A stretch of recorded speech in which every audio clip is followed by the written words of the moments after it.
Today is Monday, January 27, 2025. I'm Pastor Michael, and this is Wilderness Wanderings. Our text is from Hebrews 11, verse 22.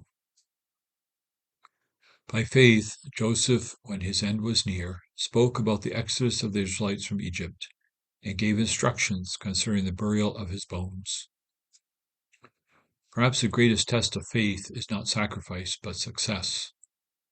If so, Joseph's faith was of the best vintage. We know from his story that he pondered deeply the things of God. His faith could see that the suffering he endured, God was using for good. Even though his brother's intentions were evil of the worst sort, Joseph in faith saw that God intended it for good to accomplish what is now being done, the saving of many lives. Genesis 50, verse 20. One can imagine that Joseph spent many hours wrestling with God in prayer, like his father Jacob at the Jabbok. But it was not Joseph's piety that the Holy Spirit calls our attention to. Rather, through his long and successful career as Egypt's second-in-command, he maintained his faith that God had a prophetic and salvific plan for Israel.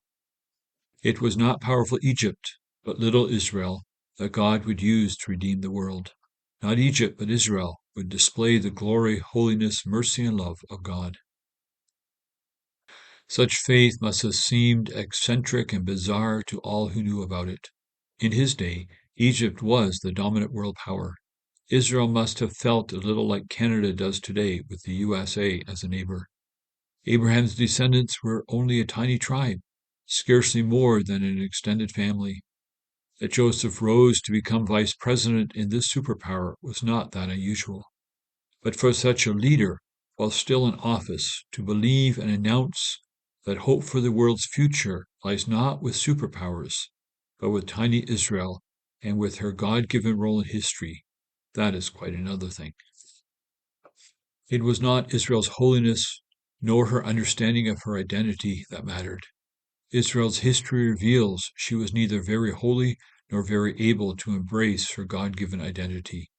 What mattered is what God had promised, and that God was the keeper of his word.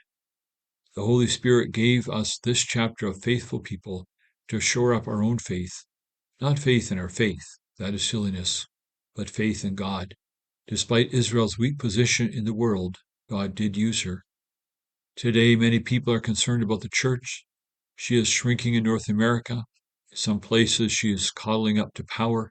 In others, she is losing her holiness. Her light seems to be dimming and her saltiness diminishing. These things are important. However, they are not ultimate. The church is not dependent on her size or even her holiness.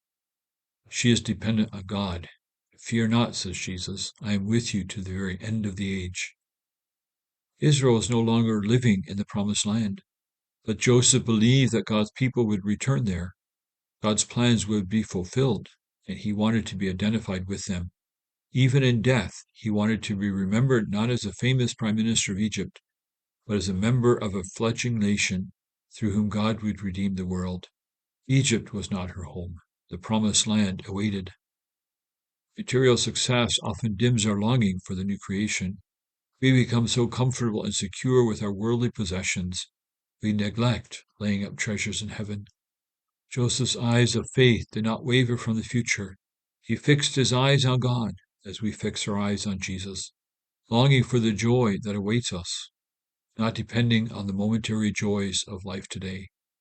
He worked faithfully for Pharaoh all the while, keeping his eyes fixed on the important prize, God's affirmation. Well done, good and faithful servant.